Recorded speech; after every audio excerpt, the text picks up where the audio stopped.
Welcome to SK real estate. இன்றைக்கி நம்ம பார்க்கக்கூடிய லேண்டு பெதப்பட்டிக்கு ரொம்ப பக்கத்துலேயே பார்த்திங்கன்னா 2 ஏக்கர் லேண்டு விற்பனைக்கு வந்துருக்குதுங்க. உங்களுக்கு 2 ஏக்கருமே பார்த்திங்கன்னா அருமையான நாட்டு தென்னை மரம் வச்சுருக்குறாங்க. உங்களுக்கு இந்த பூமிக்கு பார்த்திங்கன்னா தனி கிணறு வந்துடுதுங்க. அதுபோக 2 போர் இருக்குது. ஃப்ரீ இபி பார்த்திங்கன்னா 3 HP இபி வந்துடுதுங்க.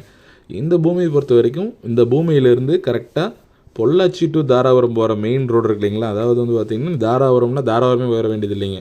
பெதப்பட்டிக்கு ரொம்ப பக்கத்தில் பொள்ளாச்சி டு கரூர் மெயின் ரோடுன்னு சொல்லுவாங்க. அந்த ரோட்டுக்கு பார்த்திங்கன்னா ஜஸ்ட் ஒரு 350 கிலோமீட்டர் வந்தோம்னா போதும், நம்ம பூமிக்கு சேர்ந்துடலாங்க. நல்ல ஒரு அருமையான செம்மண்ணுங்க. இப்போ பார்த்திங்கன்னா பீட்ரூட் போட்டு எடுத்தாங்க.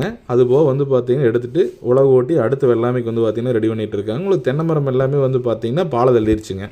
ஷார்ட் அண்ட் வேடாக சொல்லப்போனால் நல்ல ஒரு அருமையான நாட்டு தென்னை மரம் ரொம்ப பொள்ளாச்சி ரோட்டுக்கு மிக அருகில் இருக்கிறதுனால அது ஊரடி பூமியாக இருக்குதுங்க. இந்த லேண்டோட ப்ரைஸ் பார்த்திங்கன்னா ஒரு ஏக்கரு 65 லட்ச ரூபா ஃபைனல் கேட்டிருக்கிறாங்க. பூமியை பாருங்கள், கண்டிப்பாக உங்களுக்கு பூமி பிடிக்கி நல்ல ஒரு அருமையான நாட்டு தென்னை மரம் அளவான வயசு மரங்கதை தேவைப்படும் பட்சத்தில் கால் பண்ணுங்கள். நன்றி, வணக்கம்.